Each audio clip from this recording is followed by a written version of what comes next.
अस्सलाम वालेकुम नाजरीन। चीन और पाकिस्तान में तल्लुकात की खराबी की वजह क्या बनी है? इसहाक डार ने ऐसा क्या बोला जिससे पाकिस्तान और चीन के तल्लुकात खराब हो गए? आइए सुनते हैं इमरान रियाज खान की साथ ज़बानी। शेयर कर देता हूं। नंबर एक, चीन और पाकिस्तान के हवाले से एक चीज का इजहार किया जा रहा है यहां पे। तारिक हबीब साहब का एक ट्वीट है, वहां से मैं आपको पढ़ के सुना देता हूं कि एक्चुअली इसके पीछे जो कहानी बयान की गई है वो कहानी है क्या। ये कहानी जो है वो जर्नलिस्ट ने, तारिक हबीब साहब, उन्होंने बयान की है। इससे पहले ये कहानी जो हुआ ये कि प्रोग्राम ऐसे बढ़ा पाकिस्तान का कि चीन के साथ भी ताल्लुकात खराब कर दिए। इसहाक डार साहब को ये लगा कि शायद जैसे पाकिस्तानी हमारे गुलाम है, ये चीनी भी हमारे गुलाम है।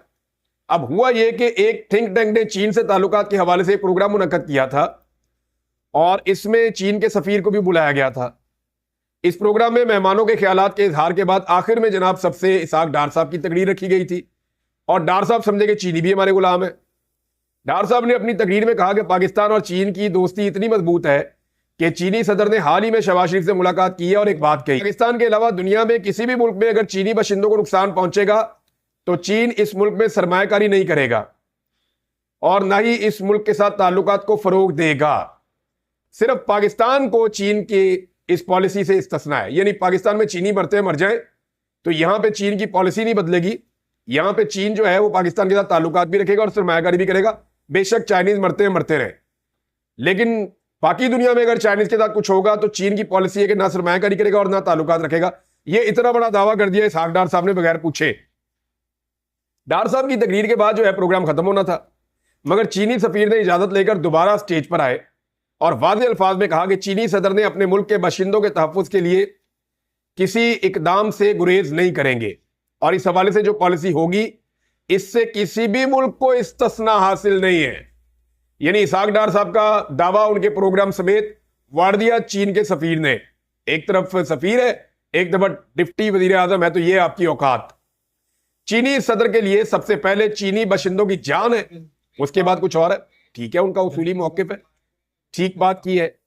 तो चीनी सफीर के खिताब के दूसरे राउंड के बाद प्रोग्राम तो बढ़ गया और इसमें जनाब डार साहब का फिर चेहरा देखने वाला था, उनकी हालत देखने वाली थी। उनके चेहरे पे एक रंग आ रहा था और एक रंग जा रहा था और यानी डार साहब को लगा जैसे पाकिस्तानियों की कुछ नहीं होता तो ऐसे ही जो चीनी है उनकी भी जान सस्ती है और हम उनके बारे में भी इस तरह के दावे कर सकते हैं। नाज़रीन, पाकिस्तान के दफ्तर खारजा ने इसके ऊपर हैरत का इजहार किया बाद में, क्योंकि मौके पे तो डार साहब का मुंह बंद हो गया था और पाकिस्तान में चीन के सफीर का बयान हैरानकुन है, जो दोनों ममालिक के सफारती ताल्लुकात की अक्कासी नहीं करता। पाकिस्तान ने इसके ऊपर ये रद्द-ए-अमल दिया है। मरियम नवाज साहबा ने एक और दावा कर दिया। नाजरीन, डॉक्टर शहबाज गिल अपनी आज की वीडियो में बताते हैं कि वकला की आपस की लड़ाई की वजह से इमरान खान को क्या नुकसान पहुंचा है। आइए सुनते हैं। ऐसे हालात में उन्होंने ये भी बताया कि इसमें आईएसआई इन्वॉल्व है। उन्होंने बल्कि नाम लिया जनरल फैसल नसीर का कि वो फोन करके उनके खिलाफ इलेक्शन को मैनेज कर रहे हैं। इन तमाम हालात के अंदर जब इलेक्शन इतना फंसा हुआ था कि एक एक वोट के लिए लड़ाई हो रही है, जंगो जदल हो रहा है, उसमें हमारे ये जो अकाबरीन हैं, बहुत ही सीनियर लोग हैं। शुरू करते हैं हम खोसा साहब से। जी हाँ, खोसा साहब को कौन नहीं जानता, आपको पता है कि बड़ा नाम है लतीफ़ खोसा। पहले पाकिस्तान पीपल्स पार्टी में रहे, हमारे बड़े मोहतरम हैं, बुजुर्ग हैं, मेरे लिए तो बहुत ही एहतराम की जगह पे हैं। अब ये जो स्क्रीनशॉट है ये बता रहा है कि जो आजम नज़ीर तारड़ ग्रुप है या जो मुनीर काकड़ के मुखालिफ ग्रुप इस वक्त लड़ रहा था, दूसरे लफ्जों में आप ये कह लीजिए कि जो इमरान खान के मुखालिफ लड़ रहा था ग्रुप, या जो मिलिट्री इस्टेब्लिशमेंट की तरफ से ग्रुप लड़ रहा था, क्योंकि वकला पॉलिटिक्स के अंदर इनकी ये जाहिर है, मैं ये बिल्कुल नहीं कहूंगा कि इन्होंने जाके उनको पिछली पार्टीज को सपोर्ट कर दिया, असल में तो ये अपने वकला कनेक्शंस को सपोर्ट कर रहे हैं। तो ये तस्वीर आप देखिए कि वो शुक्रिया अदा कर रहे हैं कि इन्होंने खाकसार साहब को वोट किया है और इनको जितवाने में किरदार अदा किया है। आगे चलते हैं, उमैर नियाजी। जी हाँ, उमैर नियाजी साहब जो हैं ये एमएनए बने हैं और इमरान खान साहब की सीट से बने हैं। जी हाँ, उमैर नियाजी जो हैं पाकिस्तान तहरीक इंसाफ के दरीना कारकुन हैं, मेरे भाई हैं, दोस्त हैं, बहुत मेरा इनके साथ एहतराम का रिश्ता है। मैं सिर्फ रिपोर्ट करूंगा, दोबारा आपको फैसला करने दूंगा। ये भी उसी ग्रुप के किसी शख्स के साथ खड़े, ये भी सपोर्ट की बात हो रही है और शुक्रिया अदा किया जा रहा है इस तरफ से भी। और ये भी जाहिर है मुनीर काकड़ के ग्रुप के खिलाफ ये भी जीते हैं, ये जिस ग्रुप के साथ उमैर नियाजी साहब खड़े हैं। अब आगे बढ़ते हैं अगर आप आगे बढ़े तो आपको एक दो स्टेटमेंट्स और भी दिखाएंगे, लेकिन पहले बाबर अवान साहब, वो भी जाहिर है एहसन बून और आजम नजीर तारड़ के साथ ही उनकी जो वकला सियासत है वो उधर उसी तरफ उनका झुकाव है, उसी तरफ उनका टिल्ट है, और हमेशा से है, कोई आज से नहीं है। तो बाबर अवान साहब की भी तस्वीर जो है, और ये तमाम तस्वीर जो है सोशल मीडिया पे भी हैं, पाकिस्तान तहरीक इंसाफ की सीनियर लीडरशिप तक भी पहुंची है, पहुंचाई भी गई हैं, मेरे तक भी पहुंचाई गई हैं कि इसके ऊपर बात कीजिए, ये गलत हुआ है, इसलिए आपके सामने रख रहा हूं। आगे चलते, अब आगे चलते फवाद चौधरी साहब, आल्दो के उन्होंने वोट डालने की या उस तरीके से मुबारकबाद की बात नहीं की, लेकिन क्योंकि वो भी हामिद खान साहब से रेंज है या हामिद खान साहब से उनकी भी नहीं बनती, तो ये जो एक तरफ अल मारूफ आसमान जहांगीर ग्रुप है वो अल्लाह को प्यारी हो चुकी हैं, अल्लाह उनके दर्जात बुलंद करे, और अब उनके वारिस एहसन बून और आजम नजीर तारड़ वगैरह हैं। तो दूसरी तरफ जो ग्रुप है वो हामिद खान ग्रुप कहलाता है, जिसकी तरफ से मुनीर काकड़ इस बार इलेक्शन लड़ रहे थे, और उनको सलमान अकरम राजा साहब ने इंडोर्स भी किया था और सबसे वोट भी मांगा था कि उनको वोट किया जाए। अब जैसे ही इस इलेक्शन का नतीजा आया कि तो फवाद चौधरी साहब ने भी फौरी तौर पर कहा कि वकला ने दुरुस्त किया है कि उन्होंने मुनीर काकड़ को या उनके लोगों को वोट नहीं किया, क्योंकि वो हामिद खान की तरफ से रिप्रेजेंटेटिव हैं हामिद खान ग्रुप के, और जो वकला हैं वो हामिद खान को पसंद नहीं करते, और राइटली सो पसंद नहीं करते। अब नॉर्मल दिनों के अंदर अगर फवाद चौधरी साहब ये बयान दें, मेरे ख्याल में तो कोई मजायके की बात नहीं, उनका हक है, उन्होंने अगर हामिद खान साहब के ऊपर तनकीद करनी है या उन्होंने वकला सियासत के ऊपर क्या बात करनी, लेकिन इस इलेक्शन में उसके नताइज आते ही, जब धांधली के शदीद तरीन इल्जामात हैं, वीडियोज हैं, नताइज तब्दील हो रहे हैं, सेक्रेटरी कोई और जीत रहा है, प्रेसिडेंट कोई और जीत रहा है, उसमें उन्होंने भी हामिद खान साहब के साथ स्कोर बराबर करने के लिए दूसरी तरफ वो भी शायद इग्नोर कर रहे हैं कि इसका larger impact justice Yahya Afridi, justice Mansoor, justice Munib या पूरी की पूरी सुप्रीम कोर्ट पर क्या आएगा, और पूरे मुल्क पर क्या आएगा, और इमरान खान पर क्या आएगा। यही नहीं, आगे आपको शेर अफजल मरवत साहब का ये एक छोटा सा क्लिप सुनवा देते हैं।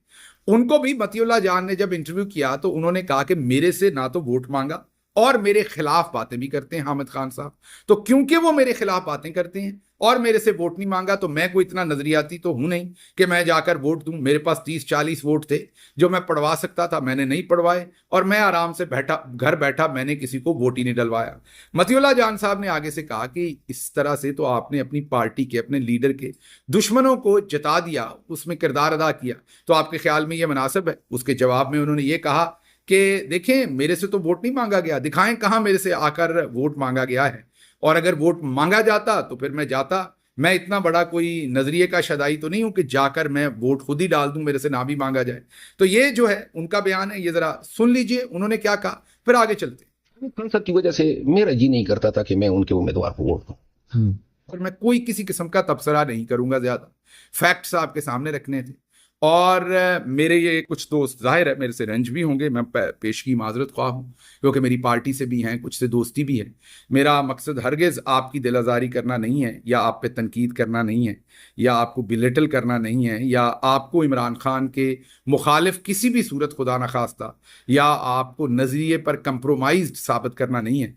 मैंने सिर्फ आपके सामने वो फैक्ट्स रखे हैं जो पब्लिक ने हमें भेजे हैं, और ये सवाल किया है कि जब सलमान अकरम राजा साहब और पाकिस्तान तहरीक इंसाफ के जो वकला हैं वो सपोर्ट कर रहे थे मुनीर काकड़ को, तो भले जीते वो या हारते, ये जो अकाबरीन थे इन्होंने उसके खिलाफ जाकर वोट क्यों किया? तो ये फैक्ट्स आपके सामने रखें, बाकी पब्लिक का काम है कि वो क्या ओपिनियन बनाती है। अगली खबर की नाजरीन, एंकर इरशाद भट्टी अपने आज के व्लॉग में बताते हैं कि हुकूमत की और IMF के मुआहदे की खराबी की वजह से अवाम पर मजीद टैक्स लगाए जाएंगे। IMF से जो 7 अरब डॉलर का मुआहदा किया था और उसकी जो शर्तें रखी गई थी, उस मुआहदा अहदाफ में नाकामी पहली सिमाही में ही नाकामी हो गई है। पहले 3 महीनों में जो 7 अरब डॉलर का मुआहदा हमने IMF से किया था, जिसकी बड़ी खबरें चली थी कि शहबाज शरीफ ने तीर मारा, पता नहीं क्या कर लिया। अब 2 ऑप्शन बच गए हुकूमत के पास, या आवाम पर मजीद टैक्स लगाएं या फिर IMF के साथ दोबारा मुज़ाकरात करें, और ज़्यादातर चांसेस ज़ाहिर है टैक्स ही लगाना है। IMF के साथ क्या मुज़ाकरात करने, और टैक्स लगेंगे। और ये खबर है क्या, हमारे दोस्त शहबाज राना की खबर है कि 13,000 अरब टैक्स हदफ के असूल के लिए जो किया गया था, वादा किया गया था, वो भी पूरा नहीं हुआ। इक्तसादी तरक्की की शरह का जो वादा किया गया था कि पहले 3 महीनों में इतनी होगी, वो भी नहीं हुई। अफराते ज़र मतलब महंगाई का जो कहा कि महंगाई इतनी कम होगी वो भी नहीं हुई, और बड़े पैमाने पर जो पैदावार का वादा किया गया था वो भी पूरा नहीं हुआ, और दरामदात वाला भी पूरा नहीं हुआ। अब टैक्स वसूली से लेकर सूबाई कैश सरप्लस तक सब आदाफ जो थे, जो आईएमएफ से वादे किए गए थे, वो गड़बड़ हो चुके हैं। एफबीआर वसूलियों में कमी दिसंबर तक 400 अरब तक जा सकती है। आईएमएफ का दबाव बढ़ रहा है। 7 अरब डॉलर को हतमी शक्ल देने के लिए इस्तेमाल किए जाने वाले मुआशी मफरूजे जो हमने कायम किए थे, इसकी मंजूरी के 1 माह के अंदर ही नाकामी से ये मुआहदा दो चार हो गया। चारों सूबाई हुकूमतों की तरफ से हद से ज्यादा हमने वादे कर लिए थे आईएमएफ से, और वो हुकूमतें भी अभी कोशिशें कर रही हैं, पूरे नहीं हो पा रहे। टैक्स हदफ भी पूरा नहीं हो पाया।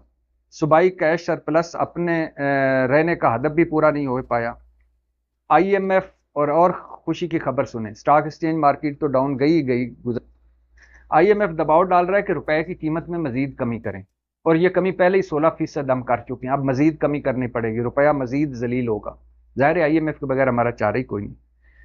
तो महंगाई की हमने आईएमएफ से रखा था कि जो है 6 से 7% महंगाई हम ले आएंगे पहली 3 महीनों में, और ये बमुश्किल पहुंची है 9.2 पर। ये भी हुकूमत के अहदाफ हैं के आदाद शुमार है। दरामदात में 17% इजाफा हमने कहा था, उसको टैक्स से जोड़ा था, वो 8% इजाफा हुआ है 17 की बजाय। पैदावारी शरह जो है वो 1.3% है। ये मुआहदा हमने आईएमएफ से किया था 3.5% का। 12,902 अरब टैक्स हदफ भी पूरा नहीं हो पाया। लड़ते रहे आपस में, एक दूसरे के गिरेबान फाड़ते रहे। काजी फैज ईसा और नवाज शरीफ साहब के लिए शरीतें, पासपोर्ट और शनाख्ती कार्ड मंसूख करते रहे, और एक दूसरे को नीचा दिखाते रहे, एक दूसरे को फतह करते रहे। बाहर दुनिया को भिखारी समझती है, हुकूमतें हैं भिखारी। आईएमएफ से जो मुआहदा हुआ था उसके पहले 3 महीनों में ही वो धड़ाम से नीचे आ गया, और वो जो माहिरीन कह रहे थे कि ये गलत मुआहदा किया गया है, अफरा तफरी में, खुशी में, एक्साइटमेंट में, गलत अदाद शुमार वाला या हवाई दावों वादों वाला जो मुआहदा किया गया, ये पूरा नहीं हो पाएगा, वो पहले 3 महीने में नीचे गया। अब या दोबारा टैक्स लगेंगे या आईएमएफ के दोबारा तरले करने पड़ेंगे। तरले तो उसने मानने नहीं, लिहाजा मजीद टैक्सों और मजीद महंगाई के लिए तैयार हो जाइए।